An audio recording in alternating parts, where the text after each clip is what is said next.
Ah oui. Papa, maman, cher honorable, chère excellence, votre satisfaction est notre devoir. Voici la solution rapide pour toute activité des transactions immobilières en RDC. Pour la vente. L'Agence congolaise de prestations et services SARL, la solution rapide pour toute activité des transactions immobilières en République démocratique du Congo. Vente, achat, gestion, estimation, mise en location des biens meubles et immeubles, contactez-nous au +200. L'Agence congolaise de prestations et services SARL, la solution rapide pour toute activité des transactions immobilières en République démocratique du Congo.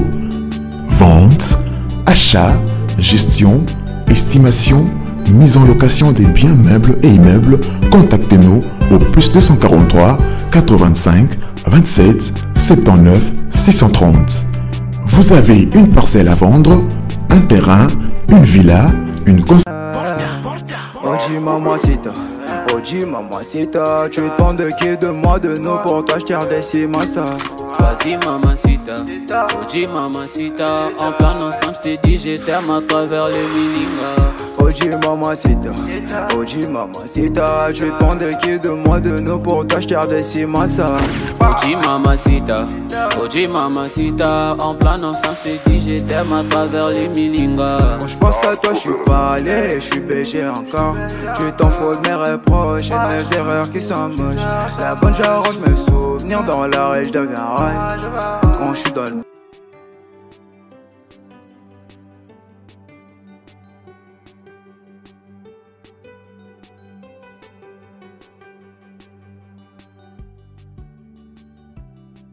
Direction Sayo, eza en mode asphaltage. Donc, bazotia asphalte.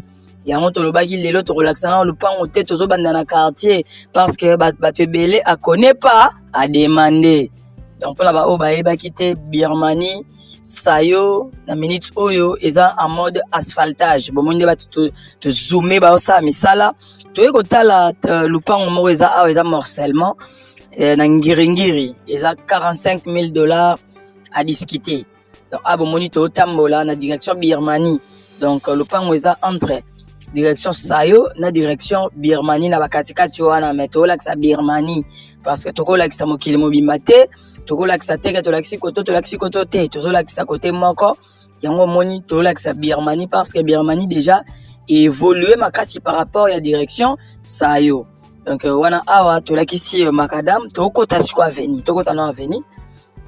Voilà donc awa to wana aveni oyo lupango ezali aveni yango oyo tu ekotaela lupango tokotanga komba venite pona ba o baebi ba o akone pas à demander. Donc o akoza intéressé à benga pona kozwa ba directive ya ba veni ba biloro nyonso. A tozo évoluer bo moni aveni neza monene eza propre donc entre Sayo na esika to tikola Sabino ya direction Birmanie. Donc lupango eza $45,000 à discuter kalate bon la salibanda te meto kota maman na kati. Voilà donc to ada liboso lupango monito outil direction Sayo ndako etage wana bo mona liboso o elandi opusani mo liboso wana yango wana ne direction Sayo. Donc to kota na kati lupango to lakisa vraiment makasité parce que to koti batu baza moi ebele comme ezalaki prévité pour tozwa image mais tozwi kaka na ndenge esengelaki tozwila. Donc mutu nyonso akomona azwa kaka idée. Donc lupango bazo morceler 5 mètres sur 20 na bandeli lupango bazo morceler 5 mètres sur 20 batie $45,000 à discuter. Donc pona ba o balingara ngiringiri ba o balingara kosomba ba morcellement lupango yango 5 mètres sur 20 $45,000 à discuter. Donc botalaki déjà direction Birmanie. Merci na ba onyos bagoza intéressé. Bye bye. Oji mamacita.